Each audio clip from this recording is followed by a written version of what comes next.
क्या है और तुम जिस रास्ते पे चल रहे हो उस रास्ते पे जाके क्या होगा। उसने कहा मुझे दिक्कत नहीं है। तब भगवान ने कहा तो जैसी तुम्हारी इच्छा, क्योंकि अंत में जीवन तुम्हारा है। तो हमारा काम भी यही है, आपको बस इतना बताना कि सही गलत क्या है। तो अगर आप जीवन में कुछ बहुत बड़ा करना चाहते हो तो उसका पहला कदम मेरी नजर में है अच्छी संगत। क्योंकि देखिए भगवान को शायद हम पर इतना भरोसा नहीं था, इसलिए भगवान ने सब कुछ करके दिया है। संगत में कई लोग आते हैं, परिवार इत्यादि, तो भगवान ने सब कुछ दिया। परिवार हमारे हाथ में नहीं है कि कौन से माता पिता मिलते हैं आपको, भाई बहन कैसे मिलते हैं, हमारे हाथ में नहीं है। हम सफर भी देखिए, अब कितना भी अपने मन से कर लो, बातें तो यही कही जाती है कि जोड़ियां तो ऊपर से बनकर आती है। जो लिखा है वो तो मिलेगा, दुख लिखा है तो किसी के साथ भी जाओ दुख ही मिलेगा, और सुख लिखा है तो किसी के साथ भी जाओ सुख ही मिलेगा। तो ये बातें कही गई है कि जोड़ियां ऊपर से बनकर आती। तो चलो ये भी हमारे हाथ में नहीं हुआ। अंत में कौन सा रिश्ता बचता है? दोस्त। सिर्फ दोस्त ऐसे हैं जिनको हम देख परख कर चुनते हैं, सिर्फ अकेले दोस्तों को। बाकी सबका इंतजाम भगवान ने करके रखा है। तो ऊपर जाओगे भगवान कहेंगे एक तो काम दिया था मैंने तुमको, सिर्फ एक काम, तुमने वो भी ढंग का नहीं किया। अच्छा लगेगा? एक काम दिया भगवान ने, हमने वो भी अच्छे से नहीं किया। एक मित्र तो हमको भगवान ने बस ढूंढने बोले थे, हमने वो भी अच्छे नहीं ढूंढे। और फिर भगवान से कहेंगे कि भाई हमारे जीवन में कुछ अच्छा नहीं हुआ, तो भगवान कहेंगे जिन लोगों के बीच रह रहे हो वही अच्छे नहीं है। तो जीवन में अब एक बात बताइए, अगर आप ऐसे लोगों के बीच रह रहे हैं जिनके जीवन का मूल मंत्र ही है कि मजे करना, एक ही तो जीवन है, आराम करो, घूमो फिरो, तो फिर वही होगा।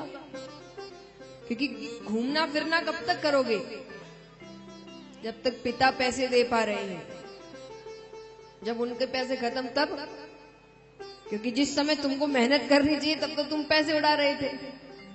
फिर जब खुद के पैसे उड़ाने का समय आता है, क्योंकि समय तो भगवान वो भी देंगे, भगवान कहते हैं अच्छे से कमाओगे तो एक उम्र आएगी जब तुम भी अपने पैसे उड़ाओगे। कहते हैं कि पिता के पैसों पर क्या घमंड करना, पिता के पैसों पर क्या घमंड करना। घमंड तो वो हो कि पैसे आपके और पिता घमंड करे। ये घमंड करना ही है तो ऐसा करो ना। उम्र होती है हर चीज की। विद्यार्थी जीवन माना गया सिर्फ पढ़ाई और मेहनत के लिए। उसके बाद पैसे कमाए, अपने मन से जहां मर्जी वहां उड़ाओ, खूब आनंद लो। लेकिन जब असल में आनंद लेने का समय आता है तब हमारे पास, क्योंकि उससे पहले पढ़ने के समय बड़े आनंद ले लिए हमने, तो भगवान कहेंगे भाई दोनों हाथों में लड्डू तो मिल नहीं सकते, हो गए तुम्हारे आनंद के दिन खत्म। फिर जिस समय हम उन बच्चों का मजाक उड़ा रहे थे जो दिन भर पढ़ते थे, काम करते थे, पता चला वो हमसे बड़े आगे निकल गए। इसीलिए जिस वक्त जो काम सही है वो करो। गलत समय में गलत काम करोगे तो परिणाम तो अच्छा नहीं मिलने वाला। तो इसीलिए अपनी संगत अच्छी रखिए। ऐसे लोगों के बीच रहोगे जो खुद जीवन में कुछ अच्छा करना चाहते हैं, बड़ा करना चाहते हैं, मेहनत करना चाहते हैं, नाम कमाना चाहते हैं, तो धीरे धीरे आपके मन में भी ऐसे ही ख्याल आने लगे कि मैं भी कुछ करूं, मैं भी कुछ बनूं, ऐसे क्या बैठा हूं मैं खाली। वो तभी आएगा जब ऐसे लोगों के बीच बैठोगे। और बाकी खुश हो अपने जीवन से तो बात अलग है कि नहीं भाई जो चल रहा है सही है, बस यही करना है। पैदा हुए, थोड़ा बहुत काम किया, शादी की, बच्चे पैदा किए, बूढ़े हो गए, मर गए, अच्छा जीवन, ऐसे जियो। तो विश्वास किस बात का है कि इस कथा में किसकी संगत है? मुझे बताइए, मुझे इस कथा में किसकी संगत है?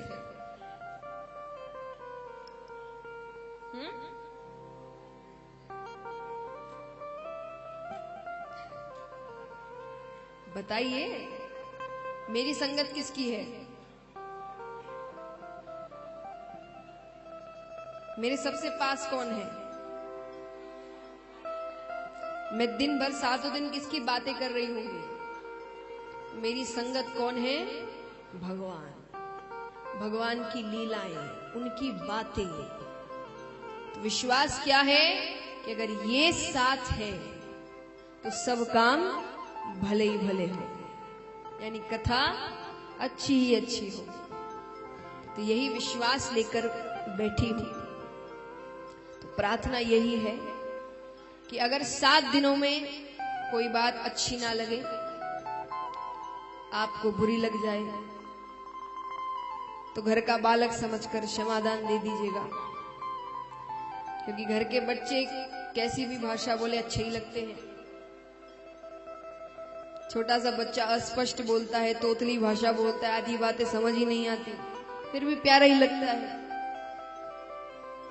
कि जो बालक कह तोतरी बाता, सुनहि मुदित मन पितु अरु माता।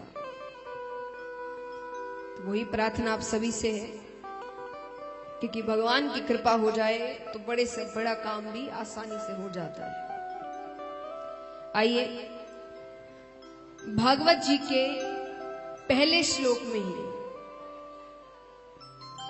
अच्छा एक बात, आपने ये कथा कई बार सुनी होगी, फिर भी कईयों को नहीं लगेगी, क्योंकि पिछली बार जब सुनी तब ध्यान से नहीं सुनी। यहां ऐसा नहीं चलेगा।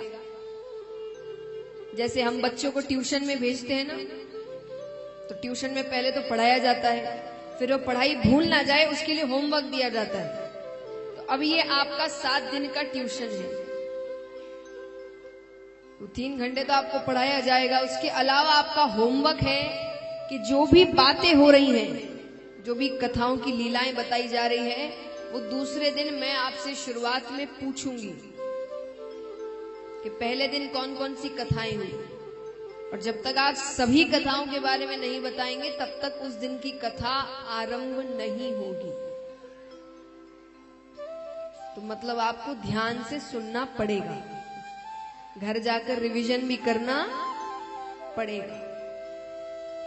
तो अब जिस प्रसंग में हम प्रवेश कर रहे हैं, आज ज्ञान की बातें ज्यादा है, तो थोड़ा आपको ध्यान से सुनना पड़ेगा। उत्सव ये सब कल से शुरू होंगे।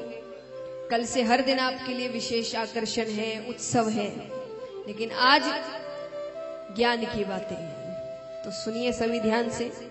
आइए, जिस प्रसंग में हम प्रवेश कर रहे हैं उसको कहते हैं श्रीमद् भागवत का महत्तम।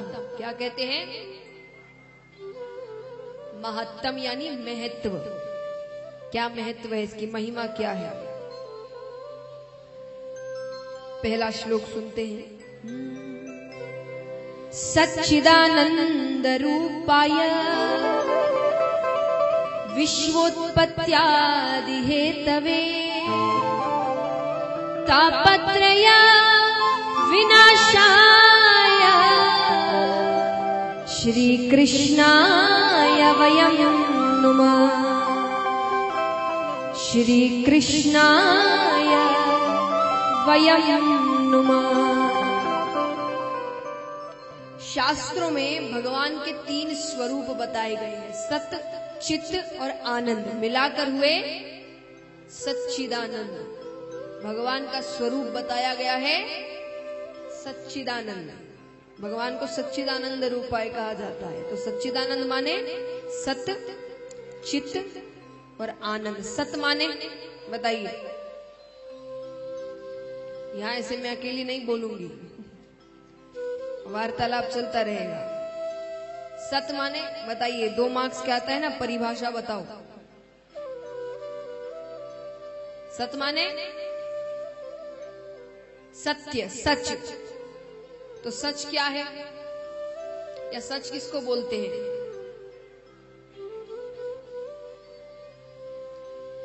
ऐसे मिलिए नंबर आपको।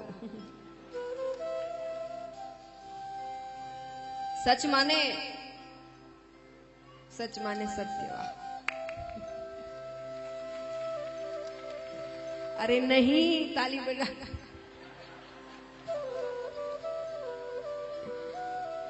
मैं परिभाषा पूछ रही हूं। सच माने सत्य, सच माने सत्य, ऐसे थोड़ी। ये तो वो बात होगी, सास माने सासू, सासू माने सास, और सबको ही पता है वो तो। सच की परिभाषा क्या है? कोई बात सच है कैसे मानते हैं? जो कभी बदलता नहीं, अडिग रहता है, वो सत्य होता है। झूठ हर वक्त बदलते रहता है, परिस्थिति अनुसार, समय अनुसार, व्यक्ति अनुसार। इसीलिए कहते हैं एक झूठ को छुपाने के लिए 100 झूठ बोलने पड़ते। क्यों बोलने पड़ते? क्योंकि वो बदलते रहेगा। परिस्थिति, समय, हर व्यक्ति को एक ही झूठ बोल भी नहीं सकते। लेकिन सच कभी बदलता नहीं, वो हर वक्त एक ही रहता है। जैसे उदाहरण, आप, हम जन्म लेते हैं, छोटे से बच्चे हैं तब भी हम ही हैं। बड़े हुए स्वभाव बदल गया, शरीर बदल गया, लेकिन हम तो हम ही रहे। आप तो कोई और नहीं बन जाएगा।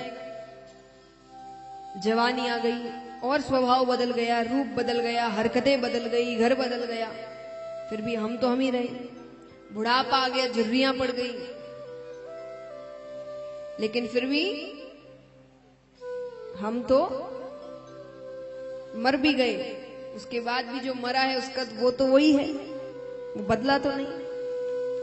तो सच कभी, बाकी चीजें बदल रही है, शरीर, स्वभाव, घर, परिस्थिति सब बदलता है, लेकिन हम कभी, तो सच कभी बदलता नहीं। तो इस दुनिया में ऐसा कौन है जो कभी बदलता नहीं? बताइए। भगवान। भगवान कभी, आप और हम यहां नहीं थे तब भी वे थे, आप और हम यहां हैं तब भी वे हैं, और आप और हम यहां से चले जाएंगे तब भी वे रहेंगे। वो कभी बदलते नहीं। तो आश्रय किसका लेना? जो बदले ना। अरे जो बदल जाए, आपको धोखा दे दे, उसका आश्रय लेकर क्या होगा? ये रिश्ते नाते सब धोखा दे देते हैं। कोई अपना नहीं है। यह वहम है हमारा, वो हमारा अपना है, वो हमारा ऐसा है, कोई नहीं है।